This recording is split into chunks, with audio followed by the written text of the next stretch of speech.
하나님이신 예수님이 우리와 같은 사람의 몸으로 이 세상에 오셨다 하는 그 사실은 믿기 어려운, 사람이 경험할 수 있는 가장 큰 기적이라고 할 수 있겠죠. 예수님이 이 세상에 오셨다는 것 자체가 복음이라고 했습니다.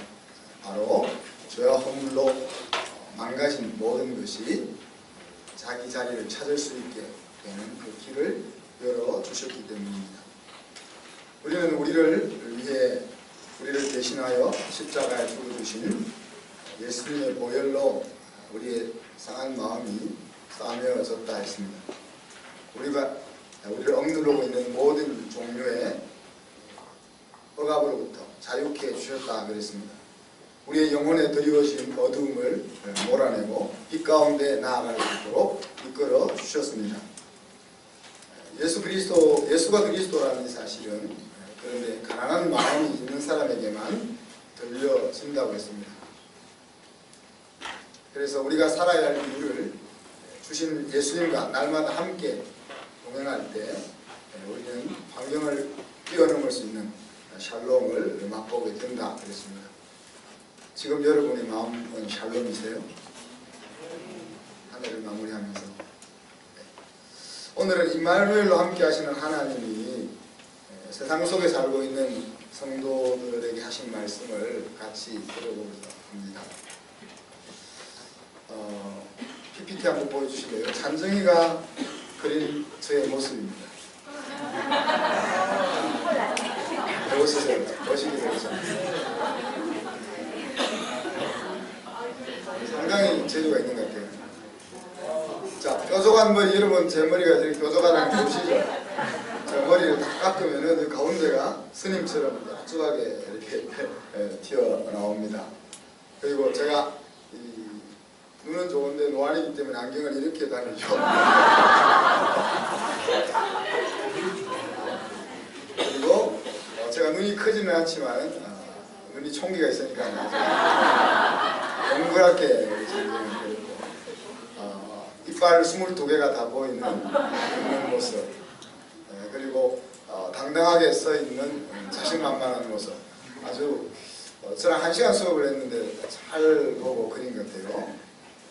근데 그 위에 써져 있는 글은 잘 안 보이죠, 여러분. 그게 뭐라고 써져 있는가면요, 영어로 썼습니다. 그래서 제가 목사님이 자기 책상을 만들어 주셨어요. 그리고 자기에게 매우 친절하세요. 그리고 목사님은 대단한 일을 하고 계세요. 이렇게 적어놨어요. 대단하죠. 이제 잔정이의 머릿속에, 마음속에 그려져 있는 제 모습입니다. 제가 잔정이 앞에 딱 서가지고 잔정아 하고 내가 말을 하면 잔정이가 어떻게 바뀌었어요? 받을지 안 받을지 모르지만 상상할 수 있죠. 여러분 집에 가서 한번 해보십시오. 가족들에게 각자 상대방의 모습을 보고 그리는 거 말고 지금까지 보았던 이미지를 한번 그려보게 해보십시오. 내가 보이고 싶은 모습인지 비교해보면서, 그러면 아마 행복한 가정을 만드는 데 도움이 많이 될 줄로 생각합니다.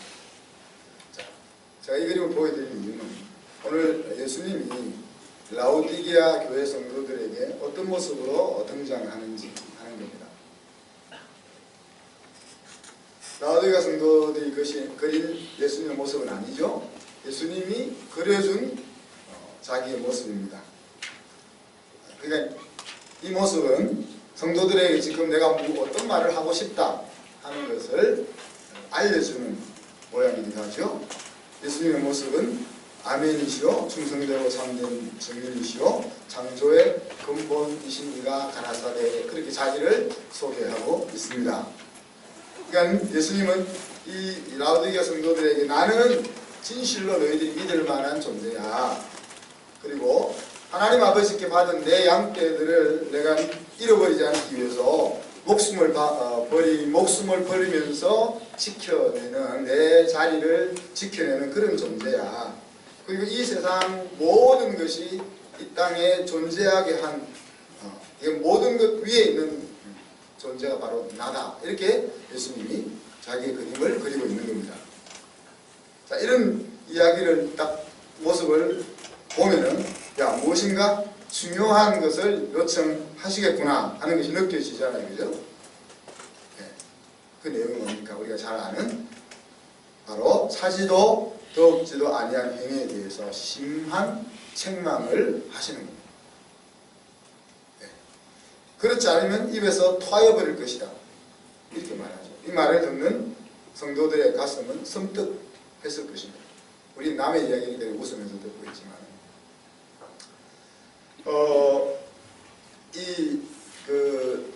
라오디게아는 위쪽으로는 히에라볼리, 요즘 이제 여러분이 이제 터키를 여행 가면 파무칼레라는 곳입니다. 그곳에서 아래로 한 10km 떨어져 있고, 이쪽 밑으로 한 16km 정도 떨어진 곳에 골로새가 있습니다. 퍼포인트 하나 넘기실래요? 저것이 이제 그 당시 소아시아 지도인데, 이제 바울이 1차, 2차, 3차 전도 여행을 했던 그림입니다. 다음. 자, 여기 보시면은 잘 보이시지 않죠?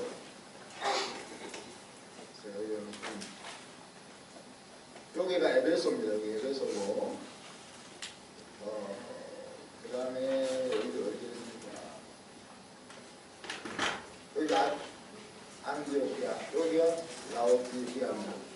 그 다음에 여기가 히에라폴리스고, 여기가 골로새입니다.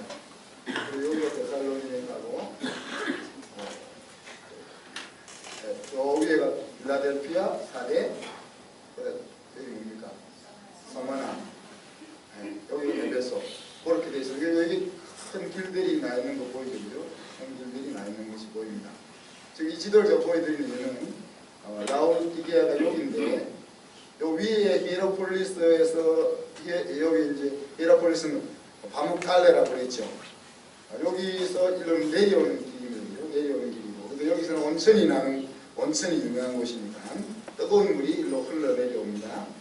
그리고 골로새 지방은 또 산이죠, 그죠? 이 산 쪽에서 차가운 물이 밑으로 이쪽으로 라오디게아 쪽 흘러내려옵니다. 그래서 이것이 모여서 다시 이 강으로 흘러 들어가는 거죠. 그러니까 이 자리에 오면은 이 뜨거운 온천물이 여기까지 오면 어떻게 되겠어요? 미지근해지는 거죠. 그 다음에 차가운 시원한 이 골로새 물이 여기까지 흘러오다 보면 또 미지근해지는 거예요. 예. 그래서 이제 특히 이제 온천물이 미지근해지면은 한번 먹어봤어요? 이 구역질이 나는 거죠. 그래서 이 라오디게아 교회 사람들은 미지근한 온천물을 먹다가 토해본 경험이 있는 겁니다. 그래서 이제 그런 배경 속에 있는 거죠. 다음 화면을 넘기시면 이것이 이제 파묵갈레입니다. 이것이 뭐 여기 보면 이 높은 지역에 저기 석회암들이 쭉 있고 얼마나 장관인지 모르시죠. 이건 하얀 다 석회암들인데 여기 투명한 것들은 아주 맑은 물들이 이제 온천수들이 흘러 내려가는 거죠. 그 다음 여기는 골로새입니다. 골로새가 이렇게 언덕 위에 있는 거예요. 지금 히에라폴리스도 언덕 위에 있고, 그 다음에 이 골로새도 높은 언덕 위에 있어요. 그래서 물이 날 밑으로 내려온다는 게. 다음. 그래서 앞에 여러 가지 길들이 있는데 이 길들이 이렇게 넓은 대로가 되어 있습니다. 그래서 무역의 중심지가 연결되어 있기 때문에 그 지역을 중심으로 해서 아까 소아시아 7교회들이 세워져 있던 것들을 우리가 볼 수 있죠. 그 다음 이것이 이제 라오디게아 교회를 복원한 모습입니다. 다음. 그러면 이제 라오디게아 유적들이 이렇게 이제 여러분이 이제 다 우리 교회에서 보내준 그 성지순례를 갈 때 제가 이게 다녀왔던 곳입니다. 여기가 계속 넘겨보십시오. 이게 지금 다 이거 뭡니까? 라오디게아 교회의 기둥들입니다. 그 다음 여기 이제 라오디게아 교회 예배 처소를 이렇게 비가 들치지 않도록 덮어놓은 내부의 모습이고, 그 다음에 저거는 우리 김선희 사모님이 좋아하실 성가대석입니다. 그 다음 여기 이제 바닥인데 지금 잘 안 보이지만은 이게 돌로 다 돼 있구나. 여기 보면은 여기가 지금 모자이크 요즘 같으면은 타일, 아주 고급 타일로 다 깔려져 있으면 여기가. 그 다음에 그 중에 이제 이 남아있는 부분들, 그 다음 요 앞으로 한번 더 돌려보시면 밑에 거기 하나 더, 예. 그다음 아니 앞으로 뒤로 예, 뒤에 밑에 여기 보시면은 이런 문양들의 이제 돌들을 타일로 만들어서 요즘 장식을 해도 아주 그 감각이 뒤지지 않는 그런 장식들이 있다는 게 라우디게고요. 그 다음 여기 부서진 부분과 남아있는 부분들, 그 다음 이런 부분들, 그 다음 그렇게, 예, 앞으로 걸어. 예. 이런 것이 이제 히에라폴리스와 골로새 사이에 있는 라오디게아라는 곳입니다. 그래서 너희들이 계속 이 직원에 있으면은 예수님이 뭐라고요? 토해버리겠다. 그렇게 말할 때 라오디게아 성도들보다 그것이 막 가슴이 딱 와닿는 거죠. 왜? 토해봤으니까. 자, 그러면은 차든지 덥든지 하라. 안 그러면 토해버리겠다. 이 말은 그럼 야 너희들이 차갑든지 신앙이 차갑든지 신앙이 뜨겁든지 하라. 이 말이겠습니까? 또 그렇게 이해하는 사람이 있겠죠. 그런데 이 말은 무슨 말이겠어요? 뜨거워서라 그 말이잖아요. 신앙이 차가우면 죽는 건데 야 차든지 덥든지 하라 이 말이 야 그래 니 정말 차갑든지 덥든지 하라는 말이 아니고 뜨거워서야 된다는 걸 이야기하는 거란 말이에요. 무슨 말이 이해됩니까? 그러니까 예를 들어서 야 그렇게 믿을 밖에는 교회 나오지 마! 이 말이 교회 나오지 마라는 말이 아니고 제대로 믿으라는 이야기는 우리가 말을 조심해야 되는데 그럼 못 알아들을 때는 목사님 나를 싫어하나 봐 이러고 나가기도 하고 그렇게 공부할 밖에는 공부하지 마! 그러면 진짜 공부를 안 하는 거죠. 그게 함부로 말하면 안 되는 거예요. 함부로 받을 만할 때 말을 해야지. 자, 그래서 19절에 보면은 뭐라고 했습니까? 그래서 무릇 내가 사랑하는 자에게 책망하고 징계한다 그랬어요. 이게 징계는 책망하고 징계한다 할 때 징계는 디스플린인데 징계는 훈육한다는 말이에요. 안 되는 것을 바로잡기 위해서 계속 시도한다는 이야기입니다. 왜? 사랑하기 때문에. 이 말씀은 우리가 하나님의 사랑의 모습 속에서 마지막에 사랑의 행동 중에 기억나십니까? 죽이기까지 징계하시는 사랑. 하나님은 우리를 사랑하기 때문에 우리를 죽일 수 있다 그래서 그죠? 이렇게 살다가 망하는 것보다는 죽여서 행복하게 하겠다. 이럴 수 있는 분이 하나님이다. 우리는 그럴 수 없지만 하나님은 그런 분이다. 그러니까 라오디게아 교회 성도들을 향해서 그런 이야기를 하십니다. 내가 너희들을 죽일 수 있는 징계까지 사용할 거야 라는 말을 예수님께서 지금 하고 있는 겁니다. 그러면서 열심을 내라, 회개하라 그렇게 이야기하죠. 그러니까 이 징계와 이 책망이 바로 그들에게는 살 길인 것입니다. 그죠? 징계받는 것이 복음이 된다는 거예요. 복음이 저주가 되기도 하고 저주가 복음이 되기도 하는 거예요. 저주의 말씀을 들었을 때 그걸 뉘우치고 돌이키면 그것이 복음이 되는 거고 복된 소식을 들었지만 그것을 내 것으로 받지 아니하고 귓등으로 들으면 그것이 저주가 되는 것이죠. 그래서 오늘 라오디게아 교회에 와서 예수님께서 너 계속 그러면 내가 토해버릴 거야. 내가 너 죽여버릴 수 있어. 이렇게 말하는 것은 복음이다. 자, 그러면서 다시 한번 그림을 한번 보면은 우리 지난주 김영삼 목사님께서 말씀하셨지만 여러분이 잘 알고 있는 이 그림이 등장하죠. 문 밖에 서서 두드리는 예수님의 그림이 소개되고 있습니다. 성경의 의미를 보면은 예수님은 이 문 밖에 서서 계속해서 두드리고 계신다. 한 번만 딱 두드리고 대답이 없어서 가버리시는 것이 아니고 계속해서 두드리고 계신다 하는 그런 시제를 쓰고 있습니다. 우리가 사형리로 전도할 때 믿지 않는 사람들의 마음의 문을 예수님이 두드리고 계신다라고 이 그림을 설명을 했습니다. 성경의 진리에 비추어 보면 예수님께서 지금 믿지 않는 사람들의 마음의 문을 두드리고 계신다라고 말할 때 틀린 것은 아닙니다. 그죠? 그렇지만 이제 본문에 나타나 있는 의미와는 조금 다를 수가 있는 거죠. 자, 일단 이 말씀은 안 믿는 사람들을 향하여 한 말씀이 아니라 지난주 우리 김인상 목사님 말씀하신 것처럼 라오디게아 성도들을 향하여 하시고 있는 말씀입니다. 라오디게아 교회는 어떤 성도들이 모였을까요? 미지근한 성도들이 모였을까요? 예배 드리러 모이는 곳에는 아직도 믿음이 없는 사람도 있고 믿음이 있는 사람도 있습니다. 그죠? 당시도 마찬가지였겠죠. 그죠? 초대교회에도 예배드리러 모인 그곳에는 아직 하나님을 모르는 사람도 있고 하나님을 찾아가고 있는 사람도 있고 하나님을 향한 신앙을 온전히 가진 사람이 있을 겁니다. 예배 모이는 자리는 그렇지만 라오디게아 교회라 이렇게 부를 때는 어떻습니까? 예수님을 믿는 사람들만을 가르쳐서, 다시 말하면 라오디게아 지방에서 예수님을 믿고 있는 사람들을 가르쳐서 라오디게아 교회 이렇게 불렀기 때문에 라오디게아 교회의 사람들은 다 믿는 사람들인 거예요. 자, 그렇다면 우리가 이렇게 해석을 할 수가 있습니다.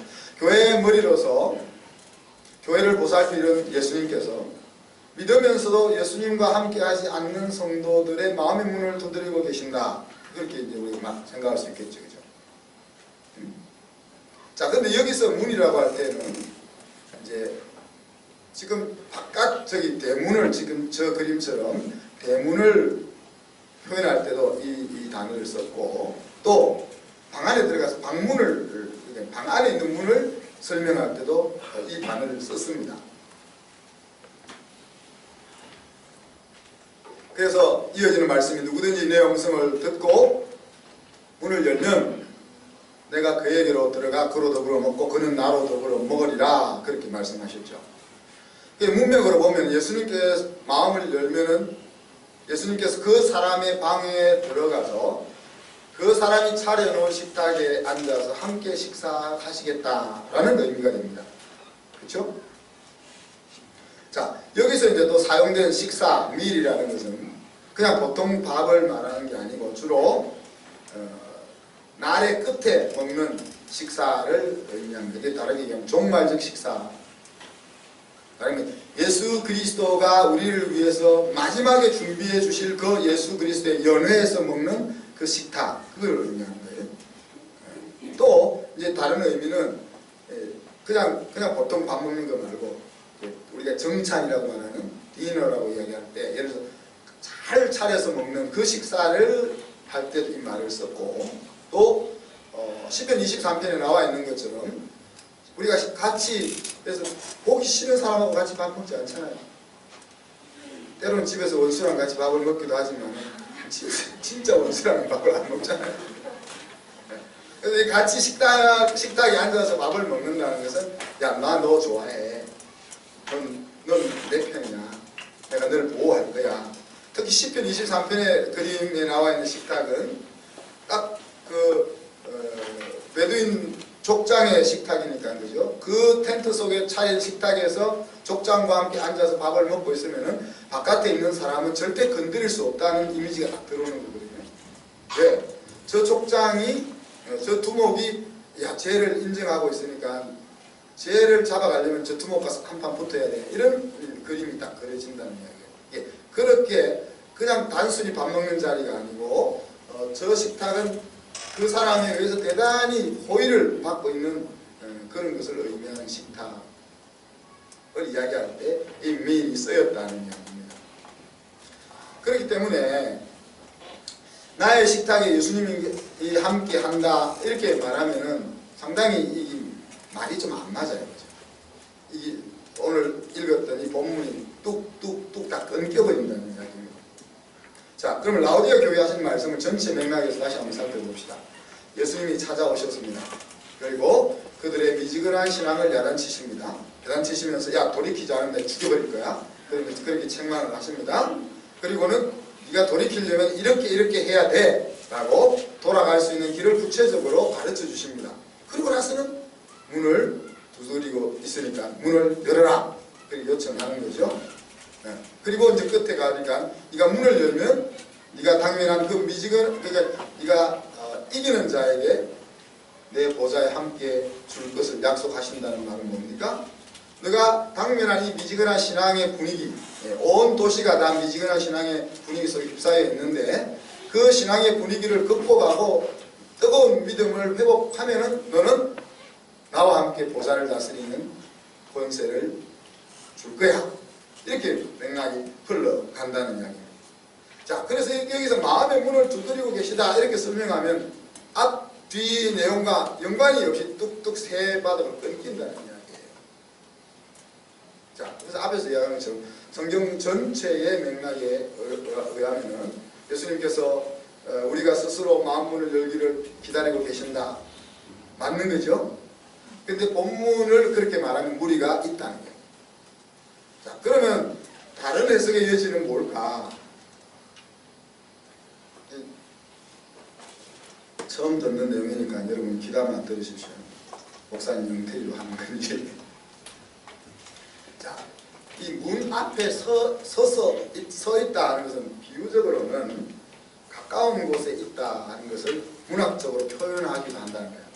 야, 내가 너 문 앞에 있어? 이 말은 지금 문 앞에 있을 때도 그렇게 말하지만은 너랑 가까운 곳에 있어 라고 말할 때 그런 표현을 쓴다는 거예요.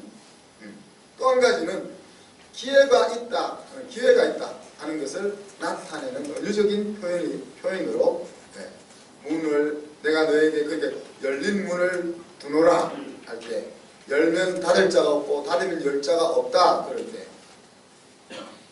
그럴 때 이제 내가 너에게 기회를 준다 그런 의미가 쓰인다는 얘기입니다. 그래서 이렇게 보면은 자 예수님께서 우리 인생을 마무리할 때 마지막 큰 잔치를 천국 잔치를 열고 그 잔치에 우리를 다 초청했잖아요. 그죠? 그리고 그 예수님의 마지막 잔치에 참여할 수 있는 기회의 문을 예수님께서 지금도 라오디게아 성도들에게 계속 허락하고 계신다라고 이해하면 문맥이 잘 이어져가는 거예요. 신앙을 가지고 있다가 미지근한 신앙으로 떨어져 버린 그들에게 너 그러면 죽여버릴 거야. 그렇지만 내가 기회는 계속 주고 있어. 내 잔치에 참여할 수 있는 기회는 내가 빼앗지 않고 계속 주고 있어. 그러니 너는 이 미지근한 세태 가운데서 그 세태를 이기려면 오버컴, 극복하고 뜨거운 신앙으로 돌아와. 그래서 나와 함께 온 세상을 다스리는 왕권을 나랑 누리자. 이렇게 이제 말씀을 이어가면 이 그냥 한 패세지가 그냥 쫙 이어진다는 거예요. 선택은 여러분이 하십시오. 어느 것이 더 맞을지 주님 앞에 가서 우리가 생각해 보면 되겠지만, 자 미지근한 신앙을 책망하고 회개하고 돌이킬 방법을 알려주신 다음에 지금 너희들에게 아직 기회를 열어놓고 있다 이 말이야. 세상의 풍요로움에 묻어 사는 세상, 그 세상에서 빠져나와서 나의 사람으로 사는 그 길로 네가 나아온다면 내 영광스러운 그 자리에 너를 함께 있게 할 거야. 그렇게 말씀합니다. 하나님의 나라로의 초대장은 모든 사람에게 전달되었습니다. 하나님과 함께하는 영원한 세상이 있단다. 그곳은 그리스도의 보혈로 회복된 사람들만이 들어가게 되는 곳이야. 그곳이야말로 인생의 가치와 보람이 있는 유일한 장소란다. 그렇게 예수 그리스도는 모든 인류에게 그 마지막 연회의 초청장을 이미 발송한 거죠. 그렇지만 이 초청장을 받아서 그 연회에 참여하느냐 안 하느냐는 그 초청장을 받은 우리에게 달려있다. 그래서 화가는 그 문고리를 없애버린 거예요. 문은 안에서만 열 수 있으니까. 이미 예수님이 우리에게 초청장을 주시는 것은 자기 마음대로 할 수 있지만 우리가 그 초청장을 받아서 응하게는 마음대로 못 하신다는 거예요. 이 기회는 예수님께서 주신 것이지만 그 기회를 잡는 것은 우리 자신인 것입니다. 우리 성도들에게는 갈등이 있습니다. 이 라오디게아 성도들에게도 갈등이 있은 것처럼 그들의 갈등은 무엇이었습니까? 약속하신 하나님의 나라가 눈에 보이지 않기 때문에 갈등이 있는 거죠. 그죠? 그들이 지금 살고 있는 삶의 처지가 부족하게 여겨지지 않기 때문에 갈등이 있습니다. 지금 살고 있는 나라가 나쁘지 않은 거죠. 하나님은 좋은 분이신 것 같은데 하나님이 계시지 않아도 불편함이 없는 것 같다는 겁니다. 그렇기 때문에 라오디게아 교회 성도처럼 살아갈 수 있는 거죠. 라오디게아 성도들이 미진하게 된 가장 큰 이유는 뭡니까? 풍요로운 물질 생활. 다르게 이야기하면 그것 때문에 자기들은 부자라고 생각한 거죠. 우리는 부자다. 사실 부자라고 생각하는 건 좋은 거 아닙니까? 나는 가난해 라고 생각하며 사는 것보다 나는 부자야 라고 생각하는 것이 얼마나 좋습니까? 마음도 여유 있어지고. 근데 이제 부자야 라고 생각하는 데 문제가 있는 것이 아니고 마음이 가난하지 않게 되어버리는 것에 문제가 있는 거죠. 자, 라오디게아는 아까 이야기했던 루커스 강 연안에 위치해 아주 교통과 무역과 금융 중심지였습니다. 면직과 모직이 산업이 발달한 도시였고 또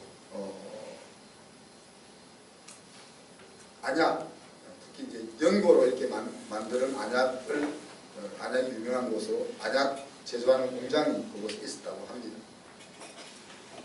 그러니까 그래서 이제 그 도시 전체가 다 부자로 사는 거죠. 다 부자로 사는 거죠. 그 부자로 살았던 예를 하나 역사가가 소개하기를 AD 60년경에 지진이 났어요. 지진이 나가지고 도시가 폐허가 된 거예요.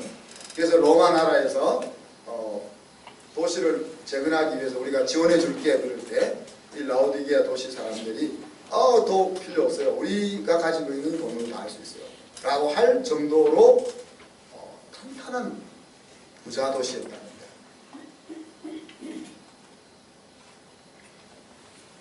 모든 인간들이 가지고 싶은 그 부유함, 추구하는 그 부족함이 없는 삶, 그것이 그들로 하여금 오히려 미지근한 삶으로 가게 만들었다는 거예요. 성경은 가난한 자에게 복음이 들려진다 그랬습니다. 예수님께서 이 땅에 오셔서 십자가에 달려 돌아가셨지만 마음이 가난한 자에게만 예수님 그리스도가 복음으로 들려진다고 그랬습니다. 예수님이 사랑하던 부자 청년은 자기가 돈이 많아서 예수님을 쫓아라 그럴 때 근심하면 떠났다 그랬습니다. 그냥 세상에서 마음대로 살던 망나니가 아니고 예수님이 사랑했던 청년 같으면은 나름 얼마나 멋있는 청년이었겠습니까? 그런데 그 청년이 나를 따르라 그럴 때 부자였기 때문에 근심하면 못 따랐다 그렇게 이야기합니다. 나중에 뒤에 따랐는지 안 따랐는지는 성경이 말하고 있지 않지만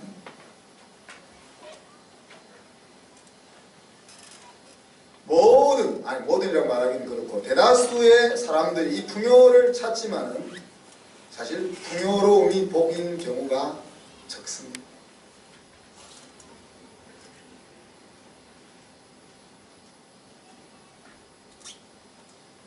인터넷에 가난한 날의 행복이라고 한번 쳐보세요. 그러면 가난할 때 서로 부부 사이에 가족들 사이에 있었던 그 아름답고 풋풋한 이야기들이 많이 올라와 있을 것입니다. 근데 지금 우리가 쌀이 없어서 힘들었던 사람이 혹시 있습니까? 요즘 손들기 좀 그렇죠. 김은철 목사님 찾아가십시오. 그럼 쌀을 드리고. 그러니까 쌀이 없는 집은 무진장 쌀을 공급하자. 이제 우리 구제에 쌀을 쌓아놓고 싶어도 가져갈 사람이 없어가지고 벌레 먹을까봐 쌓아놓지를 못하고 갑자기 쌀이 떨어지면 김은철 목사님한테 연락하십시오. 그럼 교회에서 쌀을 갖다 드리고. 먹을 것이 없어서 고민하는 시대를 우리는 지금 살고 있지 않습니다. 성경차 3대를 가진 집이 2대 가진 집이 한데 너희들 주차를 왜 그 모양으로 하냐 이런 세대에 우리가 살고 있다는 이야기예요.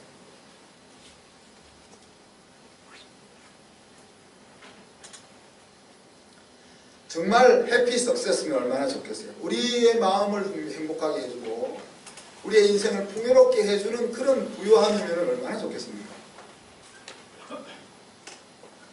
세상에서 누리고 있는 그 풍요함이라는 것이 그냥 해피 석세스가 아니고 그냥 세상적인 석세스, 성공일 뿐인 것입니다. 오늘 라오디게아 교회 성도들이 누리고 있는 그 풍요함은 바로 해피 석세스가 아니고 그냥 세상적인 풍요로움인 것입니다. 예수님께서는 그들을 어떻게 평가하셨습니까? 내 곤고함과 가련함과 가난한 것과 눈먼 것과 벌거벗은 예수님의 눈에 라오디게아 성도들은 곤고한 영혼이고 불쌍한 영혼이고 가난한 영혼이고 눈먼 영혼이고 벌거벗은 수치스러운 인생이라는 이야기예요. 눈에 보이는 풍요로움과 달리 예수님의 눈에는 그들 그렇게 보였다는 이야기죠. 그러나 라오디게아 성도들은 그 눈에 보이는 그 풍요로움 때문에 자신의 이 내면 속에 이 내면이 찾고 있는 그 내면의 갈증과 욕구를 무시하면서 살았던 거죠. 마치 부자가 소출이 많아져서 야, 내가 창고를 더 짓자. 그렇게 했던 거죠. 예수님의 해결책은 무엇이었습니까? 네, 회개하고 돌이키라고 말씀하시면서 구체적인 길을 제시를 했죠. 무엇이었습니까? 불로 연단한 금을 나에게서 사서 부요하게 해라. 자, 지금 얘들은 예수님은 가난한 존재인 거예요. 그 가난함을 채우기 위해서 사야 될 것들을 세 가지를 이야기했습니다. 하나는 이 불로 연단한 금을 사라. 믿음에 대한 이야기죠. 세상 어디에서 살 수 있는 것이 아니라 오직 지금 말씀하고 있는 예수 그리스도에게서만 살 수 있는 세 가지를 이야기하고 있는 것입니다. 그 첫 번째가 믿음인 것이죠. 두 번째는 흰 옷을 사서 입어 벌거벗은 수치를 보지 않게 하라. 계시록에는 예수 그리스도의 보혈로 덮여진 모습을 우리가 흰옷 입은 모습으로 그렇게 묘사하고 있습니다. 예수님을 통해서 용서함을 받고 그 보혈의 능력을 더딥혀서 있는 그런 모습이 되어야 된다 하는 얘기죠. 그러면 안약을 만들 파는 사람에게 안약을 사라고 그러니까 안약을 사서 눈에 발라 보게 해라.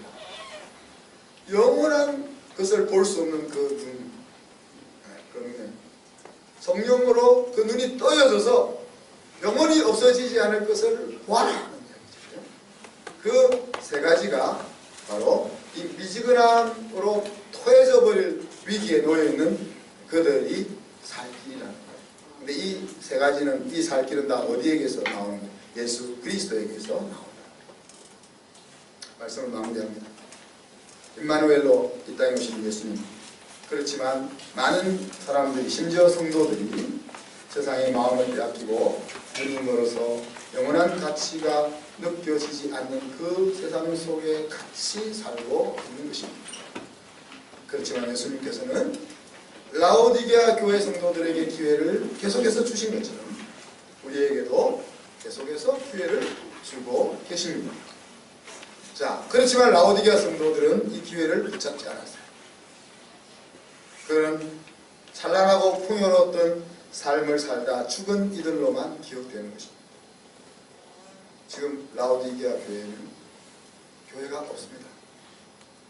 그리고 그곳은 무슬림 사회가 되고 말았습니다. 너희들이 지금 상태는 내가 토해버릴 정도지만 그러나 내가 계속해서 기회를 주겠다 그랬지만 그들은 주의 만찬에 주의 마지막 잔치에 들어갈 그 기회를 붙잡지 않았던 것이죠. 사랑하는 성도 여러분, 우리가 얼마나 풍요로운 세상에 살고 있습니까? 나름 부족한 것들이 많기도 하지만은 상대적인 부족함이죠. 한국 교회가 첫사랑을 잃어버리고 세상의 그 부요함에 빠져버린 것은 아닌가 하는 그런 안타까운 마음이 드는 그런 시대에 우리가 살고 있습니다. 다행히 요즘 우리 문정부가 들어와서 점점 어려워지고 있다 하는 소식이 들리는 것이 저는 복음 같아요. 그죠? 어쩌면 축복일 수 있다.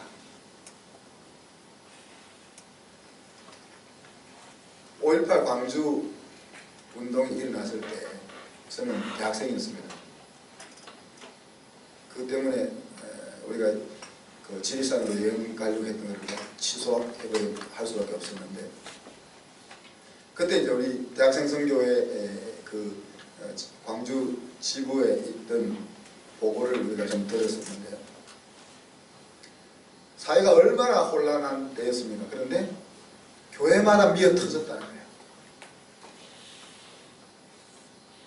거예요. 사회가 불확실하니까 이제 이렇게 라오디게아 교회처럼 미지근하게 세상과 짝해서 이렇게 같이 뒹굴던 사람들이 정신을 차리고 교회로 왔다는 거죠. 그래서 저는 오늘 이 어려움의 시기, 또 우리 청년들에게 희망이 없는 시기가 오고 있는 것이 축복일 수 있다고 생각하는 겁니다. 사랑하는 성도 여러분, 기억하십시다. 해피 석세스라는 것은 하나님 안에서만 있다. 예수 임마누엘로 함께 하신 예수 그리스도와 함께 할 때만 해피 석세스가 있다. 우리는 세상 속에 있으면서 그 세상의 성공을 마치 해피 석세스인 것처럼 착각함으로써 가난한 마음을 잃어버리고 내 모습을 보지 못한 채 오늘 라오디게아 성도처럼 주님이 우리의 인생의 만물을 두드리시면서 기회를 주시는 그 현장 속에서 있을 수도 있다는 거예요. 주님이 주시는 기회의 문이 열려 있을 때 그 기회를 잡아서 영원히 잃어버리지 않는 인생을 함께 갖고 나갈 수 있기를 바랍니다. 그래서 제가 내일 우리 송구영 신예배 때 동장을 하나씩 나눠드릴 텐데, 진짜 동장은 아니고요, 영혼을 위해서 심는 동장을 만들자. 말로 영원히 잃어버리지 않을 인생을 가꾸자, 이렇게 이 피부에 와닿지 않아요. 그래서 눈에 보이는 동장을 만들어서 우리가 영혼을 위해서 도대체 얼마나 심고 있는지 매년 같이 확인하면서, 야, 너는 얼마나 적응했냐, 이렇게 좀 했으면 좋겠어요. 여러분 통장에 저금이 한 10억쯤 돼 있으면 우리 안흥 집사님 지금 44이십니까? 네. 아니, 80이 돼도 10억 통장이 하나 있으면 별로 불안 안 할 거 아닙니까? 우리가, 야, 너는 통장에 얼마 있냐? 한 많은 것도 없어. 나 100억 있어. 이럴 수 있는. 그래서 영혼을 위해서 심는 동장. 세상의 풍요에 갇혀서 눈에 보이는 그 풍요로움이 정말 풍요로움인 줄 알고 달려가는 그 세상 속에 우리가 살고 있는데, 그런 세상의 풍속을 넘어서고 나를 위해서 살고자 하는 그 이기적인 탐심, 탐욕, 이런 것들을 넘어서서 오늘 예수님께서 말하는 것처럼 네가 그 세태를 극복하면, 네가 그 세태를 넘어서면 너는 나와 함께 다스리는 자리에 있게 할 거야. 그 자리에 저와 여러분이 같이 이렇게 비집고 같이 앉을 수 있게 바랍니다.